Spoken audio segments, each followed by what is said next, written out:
আসসালামু আলাইকুম। আশা করি আপনারা সবাই অনেক অনেক ভালো আছেন। আজকে আমরা সাধারণ জ্ঞানের দ্বিতীয় এক্সাম নিব আপনাদের। ইতোমধ্যে প্রথম এক্সাম নেওয়া হয়েছে, যদিও আপনারা খুব বেশি একটা রেসপন্স করেননি কে কত নাম্বার পেয়েছেন। হয়তো এক্সামগুলোকে আপনারা গুরুত্ব দিচ্ছেন না, তবে আমরা গুরুত্ব সহকারে যে কয়টি এক্সাম দেওয়ার শিডিউল দিয়েছি তা দিব। যদি কেউ গুরুত্ব দেন তাহলে সেটা আপনাদের জন্য ভালোই হবে। আজকের এক্সামের বিষয়বস্তু হচ্ছে বাংলার ইতিহাস 1204 থেকে নিয়ে 1487 সাল পর্যন্ত। এর বাইরেও দু একটা কোশ্চেন থাকতে পারে। আর সাধারণত আমাদের অনুশীলন সাধারণ জ্ঞান বই আর আমাদের ওয়েবসাইট থেকে কোশ্চেনগুলো নেওয়া হয়েছে। প্রথম কোশ্চেন, বঙ্গের রাজনীতির ইতিহাসে কোন ক্রমটি সঠিক? খিলজি, খিলজির পরে বলবনি বংশ, তারপর মামলুক বংশ, এরপর সুলতানি। খিলজি, সুলতানি, মামলুক। খিলজি, মামলুক, বলবনি, সুলতানি। মামলুক, বলবনি, খিলজি। এর মধ্যে কোন ক্রমটি সঠিক? তো এই কোশ্চেনের অ্যান্সার গুলো একদম ভিডিও শেষে দেওয়া থাকবে, যে কোনো মুহূর্তে অ্যান্সার গুলো চলে আসবে। আপনারা পুরো ভিডিওটি এই জন্য দেখতে হবে আপনাদের। কার শাসন আমলকে মুসলিম শাসনের বিরতিকাল বলা হয়? বঙ্গের কার শাসন আমলকে মুসলিম শাসনের বিরতিকাল বলা হয়? ইলিয়াস শাহের শাসন, ইব্রাহিম সার্কির শাসন, দাউদ কররানীর শাসন, রাজা গণেশের শাসন।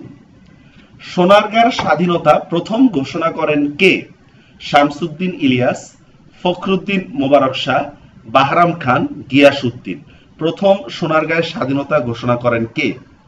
ইখতিয়ার খলজি প্রথম কোন অঞ্চলটি জয় করেন? নদিয়া, গৌড়, বিহার, তিব্বত। বঙ্গের কোন শাসক প্রথম দিল্লির কর্তৃত্ব অস্বীকার করেন? ইখতিয়ার খিলজি, গিয়াসউদ্দিন খিলজি, শামসুদ্দিন ইলিয়াস শাহ, ফখরুদ্দিন মোবারক শাহ। প্রথম কে দিল্লির কর্তৃত্ব অস্বীকার করেন? এশিয়ান হাইওয়ের প্রান্তে কোন দুটি দেশ সংযুক্ত থাকবে? চীন অর্কিটিক অঞ্চল, জাপান তুরস্ক, চীন পাকিস্তান, এশিয়া আফ্রিকা। কার আমলে অর্থনৈতিক কূটনৈতিক সূত্রপাত ঘটে? মানে বাংলাদেশের স্বাধীন হওয়ার কার আমলে অর্থনৈতিক কূটনীতির সূত্রপাত ঘটে? শেখ মুজিবুর রহমান, জিয়াউর রহমান, খালেদা জিয়া, শেখ হাসিনা। রাজমহলে রাজধানী স্থাপন করেন কে? শাহ সুজা, ইসলাম খান, ফিরোজ শাহ, রামপাল। আপনাদেরকে রিকোয়েস্ট করব আপনারা পারলেও একটু অ্যান্সার গুলো চেক করে নেবেন। এত সহজ হলে কিন্তু আমি দিতাম না এখানে কোশ্চেন গুলো।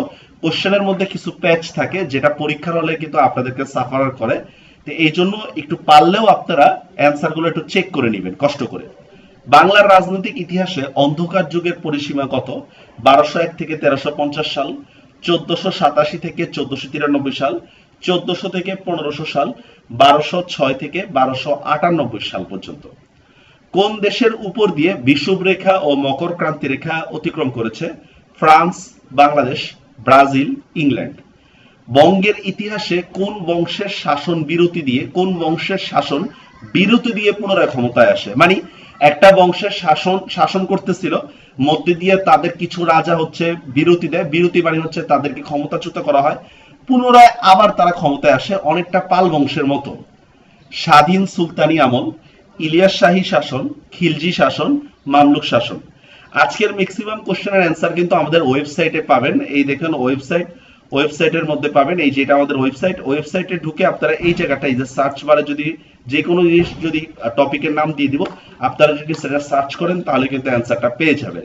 এছাড়াও আমাদের অনেকগুলো আমাদের এই যে অনুশীলন যে নতুন ইউটিউব চ্যানেল এখানে রয়েছে, এই দেখুন এই যে সেন শাসন, পাল শাসন, এছাড়াও নতুন নতুন আপডেটগুলো কিন্তু আমরা এই চ্যানেলে দিচ্ছি। সুতরাং এই চ্যানেলটি আপনারা সাবস্ক্রাইব করে রাখতে পারেন। একডালা দুর্গে আশ্রয় নিয়ে দিল্লির কোন বংশের বিরুদ্ধে যুদ্ধ পরিচালনা করা হয়? মানে দিল্লিতে ওই সময় কোন শাসক ছিল যাদের বিরুদ্ধে একডালা দুর্গে আশ্রয় নিয়ে শামসুদ্দিন ইলিয়াস শাহ এবং তার ছেলে যুদ্ধ পরিচালনা করেন? তুগলক বংশ, বলবন বংশ, সৈয়দ বংশ, খলজি বংশ। বঙ্গের কোন শাসক দিল্লি সিংহাসনে বসার প্রস্তাব ফিরিয়ে দেন? বুগরা খান, তুগরল খান, ইলিয়াস শাহ, শের শাহ। কোন আমলে সমগ্র বাংলা একক শাসনাধীনে আসে? গুপ্ত শাসন, পাল শাসন, সেন শাসন, মৌর্য শাসন। ইউএনএইচআরসি এর সদর দপ্তর কোথায়? Geneva, new York, Washington, Vienna.